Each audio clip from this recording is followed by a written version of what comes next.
Hi friends, welcome to Shivathmika creations. Today మన curry వచ్చేసి egg curry కోసం నేనైతే 6 ఎగ్స్ను ఉడకబెట్టుకుంటున్నాను. అయితే ధనియాలు, చెక్క, 4 లవంగాయలు, 10 పచ్చిమిర్చీలు, 3 టమాటాలు, 1 ఉల్లిగడ్డ, కొన్ని పల్లీలు తీసుకుంటాను. వీటన్నిటిని కలిపి మిక్సీ జార్లో మెత్తగా మిక్సీ పెడతాను. ఎగ్ కర్రీ కోసం నేనైతే ఒక కడాయి పెట్టుకొని అందులో 100 ml ఆయిల్ తీసుకున్నాను. అందులో నేను జీలకర్ర, ఆవాలు వేసుకున్నాను. తర్వాత కరివేపాకు వేసుకున్నాను.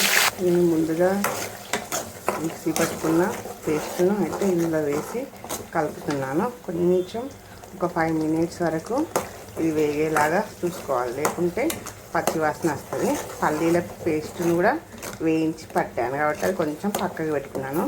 ఒక 5 minutes తర్వాత ఇందులో యాడ్ చేస్తాను. సరిపడా అల్లాన్ని వేసాను. మిక్సీ పెట్టుకున్న పల్లీల పేస్ట్ని కూడా ఇందులో వేసి కొంచెం కలపాలి.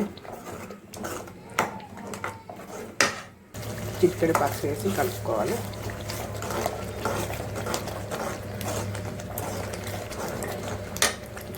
కొంచెం సాల్ట్ అండ్ వాటర్ యాడ్ చేశాను. ఇది కొంచెం దగ్గర మంచిగా కొంచెం ఒక 5 minutes అయిన తర్వాత మనం ఇందులోకి ఎగ్స్ యాడ్ చేసుకోవాలి. మనకి ఇంకా కొంచెం కారం కావాలంటే మీరు కారప్పొడి కూడా యాడ్ చేసుకోండి. మాకు కారం ఎక్కువ అవసరం లేదు. 6 ఎగ్స్ ఉడకబెట్టుకున్నాం కదండి. ఆ ఎగ్గుల పొట్టు తీసుకున్నాను. ఎగ్స్ మంచిగా రావాలి నీట్గా అంటే మనం ఉడికించేటప్పుడే కొంచెం సాల్ట్ వేసి ఉడికించాలండి.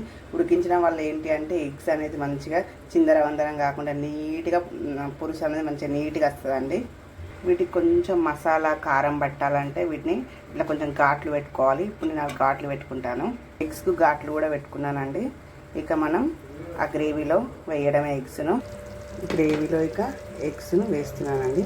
అండ్ కార్డ్స్ అట్లా పెట్టుకోవడం వల్ల ఏంటంటే మనకి గ్రేవీ అనేది లోపలికి వెళ్తుంది కాబట్టి ఎగ్ కర్రీ అనేది చాలా టేస్టీ ఉంటుందండి.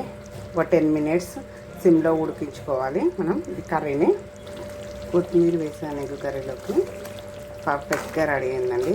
మీకు కనుక మా వీడియో నచ్చినట్లయితే ప్లీజ్ షేర్, సబ్స్క్రైబ్, లైక్ అండి. మరిన్ని వీడియోస్ కోసం బెల్ ఐకాన్ కూడా నొక్కండి. ఎందుకంటే నేను చేసే వంటలు మీకు రావాలి అంటే బెల్ ఐకాన్ నొక్కితేనే వస్తాయండి. ప్లీజ్ సబ్స్క్రైబ్ అండి, కామెంట్ కూడా వేయండి.